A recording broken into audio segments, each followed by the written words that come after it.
할렐루야 성도 여러분 반갑습니다. 구봉주 목사입니다. 오늘은 구봉주 목사의 묵상, 오늘은 전도 어렵지 않습니다. 그런 제목으로 그런 주제로 말씀을 나누려고 합니다. 전도 어렵지 않습니다입니다. 여러분 전도가 어떻게 생각하세요? 전도가 어렵습니까? 예, 어떤 관점에서는 어려울 수도 있어요. 왜냐하면 상황에 따라 다르고 만나는 사람이 다르기 때문에 우리가 또 적절하게 또 이야기도 나눠야 되고 또 복음을 그 사람에게 맞게 맞춤식으로 효과적으로 잘 전해야 되기 때문입니다. 그런데 전도가 또 그렇게 어려운 것도 아닙니다. 최근에 제가 한국을 방문했지 않습니까? 한국에서 재밌는 일이 있었어요. 제가 경험한 것은 아니고 제 아내가 경험한 일입니다. 제 아내는 원래 전도를 참 잘하는 편입니다. 별로 다른 낯선 사람에게 이야기를 거는 것을 별로 어려워하지 않습니다. 아마 하나님께서 제 아내가 처음 중학교 때 예수님 만났을 때 하나님께서 어떤 전도의 은사를 주신 것 같아요. 그래서 제 아내는 중학교 때, 고등학교 때 참 전도를 많이 했습니다. 나중에 대학교 때 교회에 유년부 선생님으로 있을 때에도 또 아이들을 많이 전도해가지고 많이 부흥을 했다고 합니다. 저는 그렇게 얘기를 들어서 아내에게 전도의 은사가 있다는 것을 이미 알고 있었습니다. 근데 이번 한국 방문을 통해서 제 아내에게 참 재밌는 일이 있었습니다. 아내가 한국 오랜만에 방문해서 또 이렇게 머리를 하고 싶어서 미용실을 가게 되었습니다. 아내는 이미 딸이 제 둘째 딸이 한국에 이미 미리 나와 있었기 때문에 둘째 딸이 또 머리를 예쁘게 했거든요. 그래서 제 딸이 추천을 해서 번화가에 있는 그런 조금 유명한 그런 미용실에서 머리를 하기로 했었습니다. 그런데 저희 어머니께서 동네에 아파트 단지 부근에 미용실도 잘한다. 그리고 더 가격이 저렴하니까 거기서 하도록 하자 이렇게 권면을 하셔서 제 아내는 그냥 어머니께 순종하는 마음으로 가까운 동네 미용실을 찾았다고 합니다. 그리고 갔어요.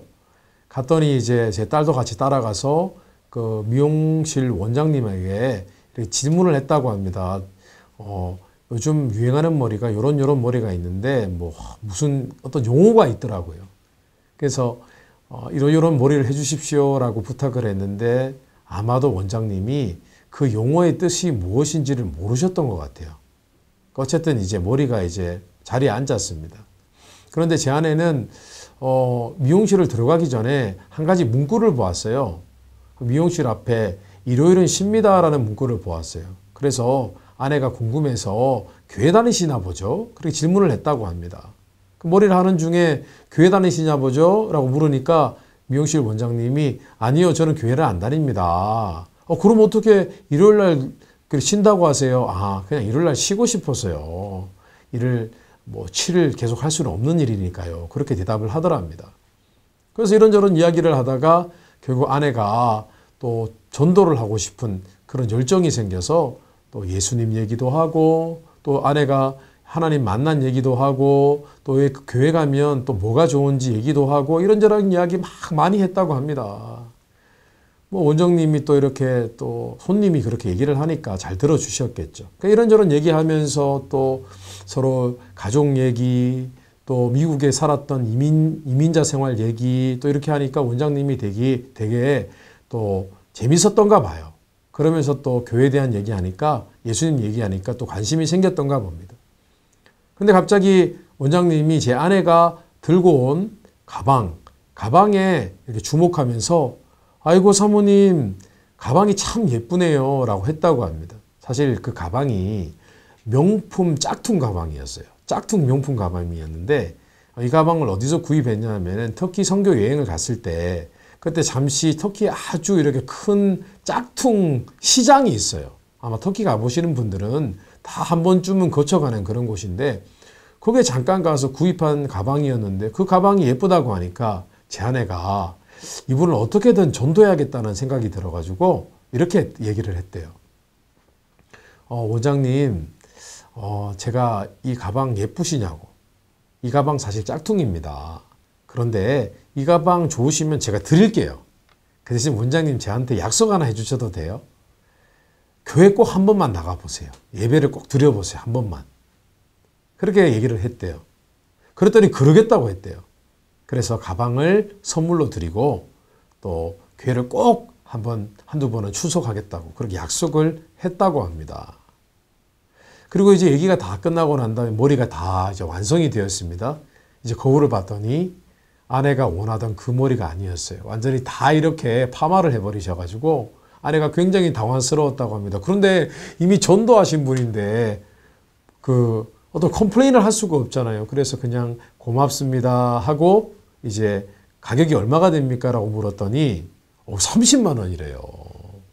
이 가격은 번화가에서 조금 이렇게 유명한 인지도가 있는 그런 미용실에서도 이 가격인데 그래서 아내가 굉장히 놀랐다고 합니다. 그렇지만 어떡하겠어요.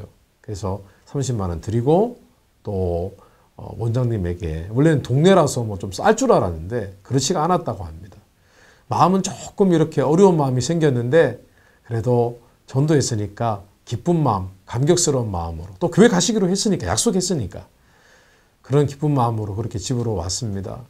나중에 이제 이렇게 생각해 보니까 또 머리가 좀 마음에 안 들기도 하고 좀 슬픈 마음도 있었지만은 그래도 하나님께서 믿지 않는 분을 만나게 하셔서 또 복음을 전할 수 있어서 또 한편으로는 하나님께 되게 감사했다고 이야기를 듣게 되었습니다.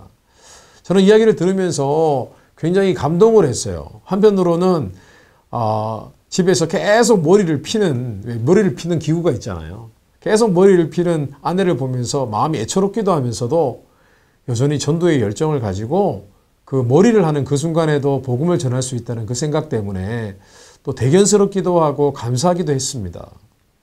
성도 여러분, 저는 아내의 이런 전도하는 그런 모습을 통해서 이런 생각을 해봤어요. 전도가 과연 정말 어려운 것인가? 사실 아내에게 있었던 것은 세 가지라고 생각을 합니다. 이것은 성경적인 준비물인데요. 첫째는 그냥 용기 있게 말을 걸 수 있으면 됩니다. 용기 있게 말을 걸고 또 삶을 나누고 또 필요하면 내가 믿는 예수님, 꼭 굳이 뭐 예수님을 막 이렇게 체계적으로 전할 필요는 없어요. 내가 예수님 믿고 나서 좋았던 것 잠깐 나누면 되고요. 또 내가 교회 생활하면서 또 교회에 대해서 자랑해도 괜찮아요. 교회 다니면 사람도 만나고 사실 어려움을 털어놓고 함께 기도해주면 되게 감격스럽다. 또 도움을 받을 수도 있다. 그런 얘기를 하는 것만으로도 저는 그것이 복음을 전하는 것이라고 생각을 합니다. 한 가지. 또 한 가지는 상대방의 편의를 제공하고 또 그 사람이 원하는 것, 필요한 도움이 있으면 도움을 주는 것입니다.